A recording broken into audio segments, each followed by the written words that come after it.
Brent, you got something? Yeah, this is one. Does everybody know Professor Johnson, Jon Johnson, up at the university? He actually, for me, was a pretty influential person, so I was honored for him to ask me to read this. So I'll just read that real quick. I'm sorry to be missing these events honoring John Lewis and all the fantastic things that constitute his legacy. Of course, it's John's fault that I'm not here, indirectly anyway. That's because I followed John's advice. When the opportunity to work with Walmart in their extraordinary sustainability initiatives first came up, it was John whose counsel I sought out first. He was always the first person I went to when I needed wisdom. As he always did, John got to the essentials very quickly. He made me explain why I thought it was a good idea, and he offered a few suggestions along the way that made it a better idea. He wanted to know who would benefit and how. He asked about the people I should be talking to and suggested some I hadn't thought of. He asked about the risks and whether they were worth it.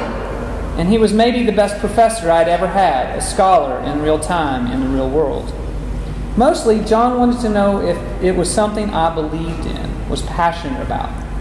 John's confidence in me was the greatest endorsement I ever received, and bottom line, he always supported in word or deed ideas I was passionate about. So anyway, I'm not in Fayetteville because I am on my way to China as a part of the Sustainability Consortium's expansion there. All because I took John's advice to pursue a passion and an opportunity that was too good to pass up. It was risky, and it led to a substantial diversion in my career and life, but so far it has succeeded beyond what anyone has imagined. It has been over 5 years since John gave that advice, and I think of him often. Truth be told, I still consult with him, not because I believe in reaching out to the great beyond and to consort with our dearly departed, but because John offered so much good advice so often over so many years. The rhythm and flow of our conversations became second nature. I can imagine having a conversation with John in the richest detail, the questions he would ask, the kinds of advice he would provide, the encouragement he would give, even his voice. John explicitly forbade plaques or statues or other physical recognitions of his honor, but practically everywhere you look in the heart of Fayetteville, you see his legacy. Perhaps more important are the lasting influences that cannot be seen. I miss John, but I feel like I walk around with a little of his wisdom and generosity stored somewhere in my psyche, available when needed. No doubt there are many more people in Fayetteville and beyond with similar stories, and it is about as good a legacy as a true leader could hope for. And that was from Jon Johnson. That's great. It was interesting. I'm Brent Robinson. I moved back here in 2003, went to school here years and years ago. Enjoyed the square, had no idea who John was. Don't think I even knew what the Bank of Fayetteville was, any of that stuff. But when my wife and I decided to move back, the first person that my wife met was John Lewis. And we thought we were just going to be here while I was at school and we were going to get out of here. But he had already put his hooks into us, and he was sure that we were going to stick around. He sponsored one of the projects I was working on as a student. Some of you might know it, the Science Spring project. Some of you wrote checks for that project. It never did happen, but it was something that he was passionate about and believed in, and maybe it will happen sometime in the future because it's still out there. But for me, I was fortunate. I got some really good advice from Jon Johnson, who said, I was right at that time when John was about to leave the bank, and he had let me know about that. And Jon Johnson said, I don't know what he's going to do, but stay near him. Stay near him, because he's going to do some amazing stuff. And sure enough, we worked on the Science Springs project, and I ended up having an office next to his down at the Innovation Center. And I got to spend almost 4 years listening to John. And if you guys only knew how many people would come into his office and he would just listen to them. It happened so many times, and I just felt so privileged to be witnessing this stuff. But my little story it's a quick one. And it was kind of a generalization because this happened on so many times when we would go out to speak to people about the science project or other things that were going on. And we would sit down and before the meeting, he would say, okay, we're going to make sure we do this, and we're going to do this and do this. And I'd be like, yes, we're going to do all these things. And when we get there to the meeting, and he'd be like, So how are you? How are the kids? How's everything going? And he would spend 30 minutes of the 45 minutes we had with this person, just John. And I would get so frustrated, be like, oh man, what are you doing? What is going on? Seriously, we've got work to do. And we'd walk out of there and all of our checklists, nothing had got crossed off our checklist. And it's not until now that I'm working, the company that I have now does social media, which is about relationships, that it's become so obvious to me that I was having one of those lessons. He was teaching me one of those lessons. And seriously, it didn't dawn on me, but he was doing the hard work. He was doing what was really important to him. He was connecting with those people. He was sharing stories, he was telling stories, and he was making them feel like they were the most important thing in the room. And he did that over and over again. And that's something that I'm trying to do. I'm trying so hard to emulate that just in every one of my interactions. When I meet somebody new, I just try to listen, try to find some way to connect with that person. Because when it's all said and done, and John used to say this kind of stuff all the time, just those things that make you think. We may be on different political ends of the spectrum, or we may have different religious views or whatever, but when it all comes together, we're all humans. We all walk on the same planet. We all walk on this same ground that's sacred. So that was my experience with John.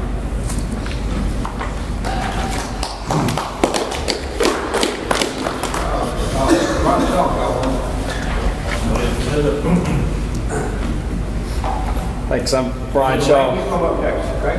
I got asked to read a note by Phil Stafford, and so I'll read that in a second. But I read through it, and it says a lot about what I thought of John too. So I think it's kind of timely or significant that I get to read this. But Brian Shaw was Sage Partners, and I think welcoming was one thing that I always thought was impressive with me with John.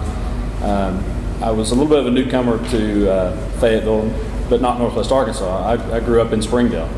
So, I was a red dog from up the road, but moved back here after being away for a few years and decided to put my home in Fayetteville. And then in 2005, when Tommy Van Zandt started our company, we decided to locate in Fayetteville. And after working previously in Springdale, and it was I was crossing the line. I was crossing the border. And I know one of the first, I think it was in the first 2 weeks of being in our office, John Lewis showed up one day at the office, and I think Tim was with him the first day or not, but when they were starting, he had left the bank and they were starting the CEO forum, and he asked me to join in, and I was kind of like, why is this guy taking an interest in me? And like many of you, I'm sure you felt the same way when you met him. Why is this guy interested in me? But I just felt that from him, and I felt like, God, this is something I got to take advantage of. He's I've just heard the name, I've known him through the years, but didn't really know him. Knew of him, and said, I just got to be around this guy.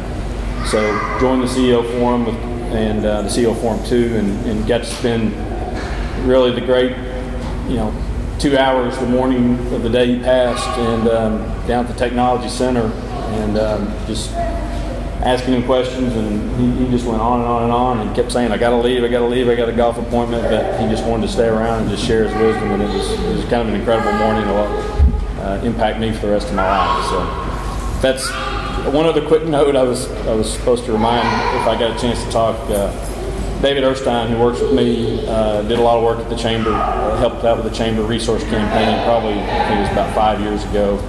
And Bill Ramsey was running the Chamber, and they had a big event trying to create a lot of excitement about this resource campaign. And I'm not sure how it happened or why it happened. And I think these guys use it as an excuse, but that they always wanted to do this. But Bill Ramsey, David Erstein, and John Lewis, and maybe others, dressed up in drag one day. And I think they just use that as an excuse, man. I don't know. I'm not going to go there. But they got to dress up as women one day. And I don't know, Kathy, if you were there, I see you nodding your heads. But there were some pictures floated around there somewhere of that day. But anyway, I'll move on to the quote, but I was told to remind everyone about that. But that's the kind of guy he was, and the enthusiasm. He would do anything to create some enthusiasm around a certain event. From Phil Stafford, friends, it's so hard for me to put in words what John meant to me or why he was such a great leader, because words just can't capture it all. Nevertheless, I was so privileged to spend quality time with John, and he always made me feel special. That I shall never forget, Phil.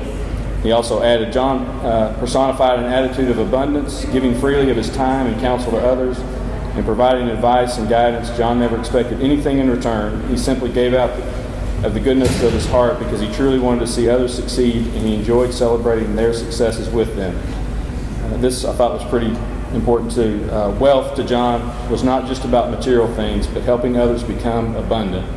In that regard, Phil says, I am wealthy for having known him. And I would echo those same comments. Thank you.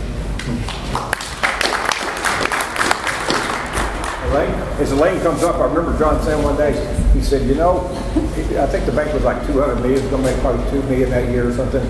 And he said, we've got some big projects going on over here, Tim. I didn't live there at the time. I come over to visit him. He said, and they're kind of once in a lifetime projects. And I think we're thinking about giving $100,000 to all three of them all in 1 year or something. I can't remember the numbers exactly, but it was the library, the boys club, what was the hospital. And he was, I think he was running it by me in practice for going to the board, but he was really all about building the community, and the bank was there to build the community and get some return on the shares, but with that balance, it was pretty liberal toward the community, and that's great for the community. Miss Elaine, who sends him roses every year, a dozen roses, and still sends Helen a dozen roses.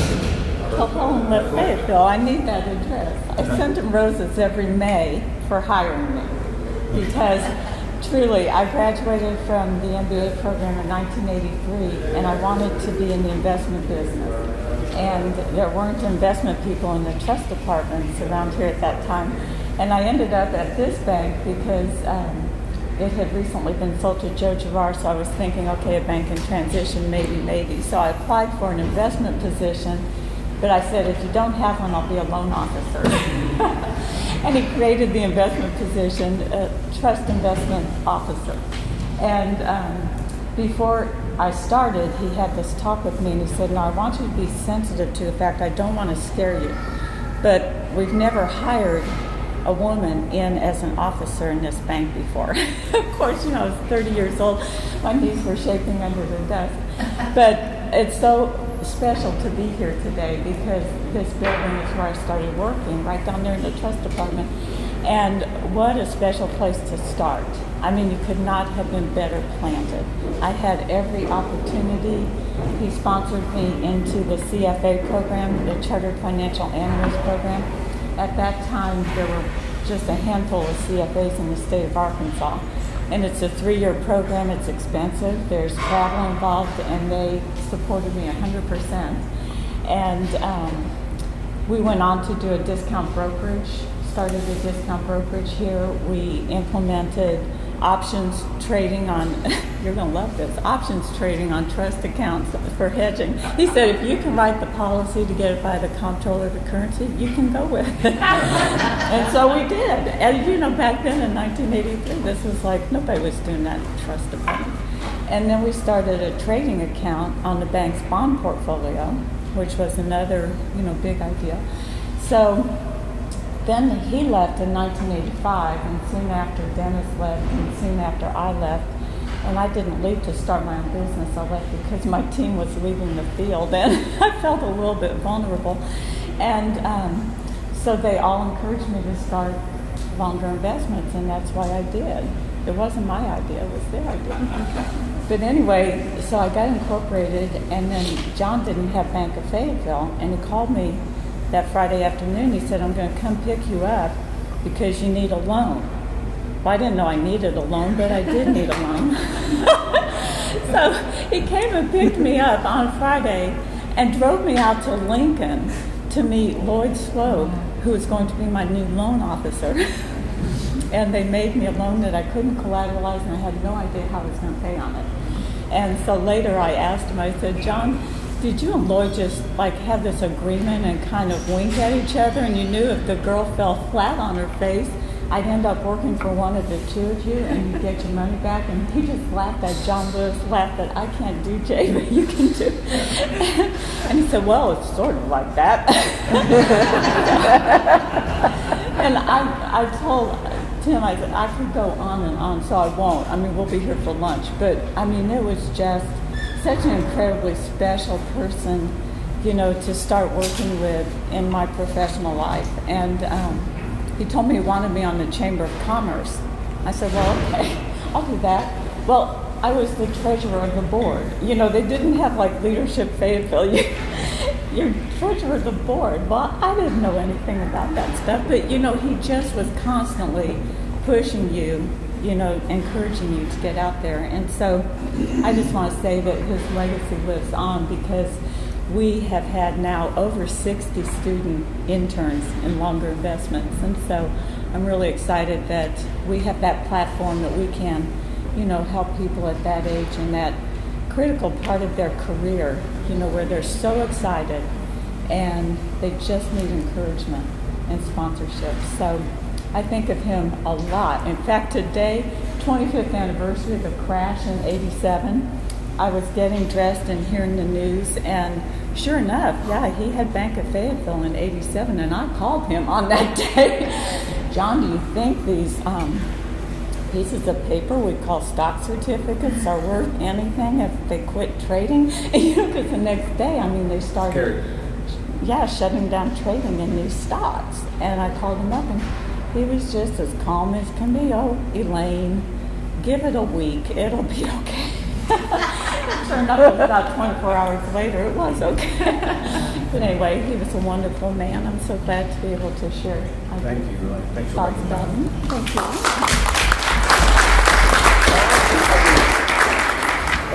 I think we're probably, shouldn't we probably, I guess, anybody wants to step up, really wants to, Fred? Well, I'm going to let Tim summarize. Real quick, I'm going to interject that I know that we're not going to get to everybody's stories today, but we do have a lot recorded. What I'd like to encourage everyone to do is to write your stories down.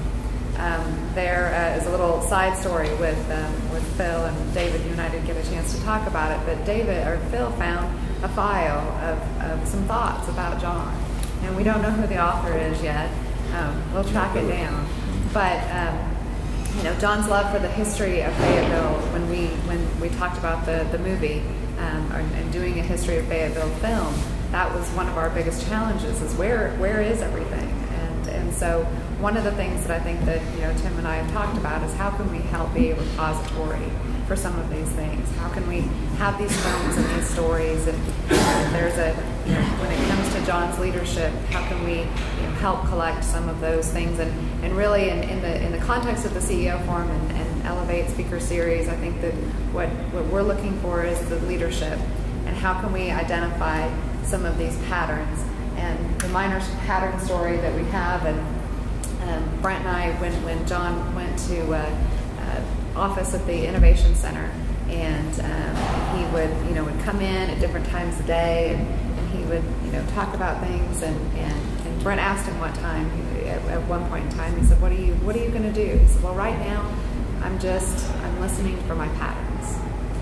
And he was, you know, going into a new phase of life and waiting and listening to see what was going to happen next. And so I think that it's very appropriate that today we sat and listened for our patterns, and thank you very much for beautifully, it's a nice arrangement of words up there. And we'll do something with this, and we'll do something with any stories that you feel compelled to write out and send off. And because, you know, I think if anybody else has files and files and files of, I have a file called Writings and Ramblings, because that's basically what it is. But this gives you a place to put it. So yes, we can continue to go on, but I wanted to make sure that we put that out there. I think, Fred, you sure? You want? So what we'll do is, we've done this. The market will tell us we should do more. We can do another one if we want, whatever is appropriate. We don't have to do any more, but we will do some studying and try to learn from Jon's example. And I would also want to recognize Ramsey Ball. Ramsey lost his father last week, so keep him in your thoughts and say hi to him. We can walk by. And thank you all for being here. Appreciate it. If it was long, we knew it would probably be long, but how can you stop that? I loved it. I hope you all did. Thanks for staying. Thank you all. Archie, it's good to see you. Good to see you. You Very nice to meet you. I hope to see you again soon.